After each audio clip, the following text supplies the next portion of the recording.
ജഡ്ജിയാണെന്ന് തെറ്റിദ്ധരിപ്പിച്ച് നീലേശ്വരം പോലീസിനെ കബളിപ്പിച്ചയാൾ പിടിയിൽ. തിരുവനന്തപുരം തോന്നയ്ക്കൽ സ്വദേശി ഷംനാദ് ഷൗക്കത്താണ് ഹോസ്ദുർഗ് പോലീസിന്റെ പിടിയിലായത്. This news sponsored by Immanuel silks, Kanhangad, Kannur and Thrissur. തിങ്കളാഴ്ച രാത്രി പത്തനംതിട്ട ജഡ്ജിയാണെന്നും വാഹനം കേടായെന്നും പറഞ്ഞാണ് നീലേശ്വരം പോലീസ് സ്റ്റേഷനിലേക്ക് ഫോൺ കോൾ എത്തുന്നത്. നീലേശ്വരം പോലീസ് വിവരം കാഞ്ഞങ്ങാട് സ്റ്റേഷനിൽ അറിയിക്കുകയായിരുന്നു. തുടർന്ന് കാഞ്ഞങ്ങാട് പോലീസ് സ്ഥലത്തെത്തിയപ്പോൾ ഭീഷണി നേരിടുന്ന ജഡ്ജാണ് താനെന്നും തനിക്ക് സുരക്ഷയൊരുക്കണമെന്നും ഇയാൾ പോലീസിനോട് പറഞ്ഞു. ഇതോടെ സുരക്ഷാ അകമ്പടിയോടെ ഇയാളെ താമസ സ്ഥലത്തേക്ക് എത്തിച്ചു. ഭീഷണിയുള്ള ജഡ്ജിയാണെന്ന് പറഞ്ഞതുകൊണ്ട് തന്നെ ഹോട്ടലിൽ പോലീസ് സുരക്ഷയും ഏർപ്പെടുത്തിയിരുന്നു. ചൊവ്വാഴ്ച പുലർച്ചെ കാഞ്ഞങ്ങാട് റെയിൽവേ സ്റ്റേഷനിൽ എത്തിക്കുകയും എന്നാൽ ട്രെയിൻ ഇല്ലാത്തതിനാൽ തന്നെ നീലേശ്വരത്ത് എത്തിക്കണമെന്നും ആവശ്യപ്പെട്ടു.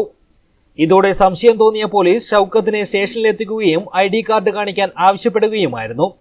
എന്നാൽ ID കാർഡ് കാണിക്കാൻ ഇയാൾ തയ്യാറായിരുന്നില്ല. തുടർന്ന് ഇയാളുടെ ബാഗുകൾ പരിശോധിച്ചതോടെയാണ് വ്യാജ ജഡ്ജിയാണ് ഷൗക്കത്തെന്ന് പോലീസിന് മനസ്സിലായത്.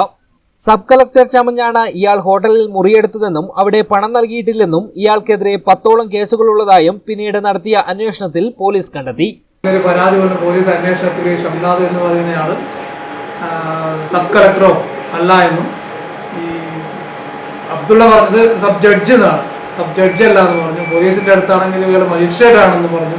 അപ്പോൾ ഞങ്ങൾ നടത്തിയ അന്വേഷണത്തിൽ ഇയാൾ പറഞ്ഞതെല്ലാം കളവാണ് എന്ന് ബോധ്യമായ അടിസ്ഥാനത്തിലാണ് ഈ തിരുവനന്തപുരംകാരനായ ഷംനാദിൻ്റെ പേരിൽ തിരുവനന്തപുരത്ത് പല പോലീസ് സ്റ്റേഷനുകളായിട്ട് 9 കേസുകൾ, ചീറ്റിംഗ് കേസുകളും കളവ് കേസുകളും ഉൾപ്പെടെ രജിസ്റ്റർ ചെയ്തിട്ടുണ്ട്.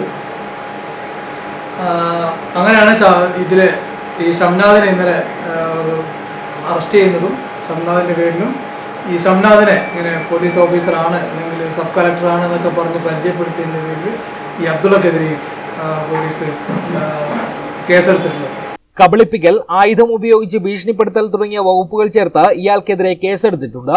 News bureau, Kanhangad.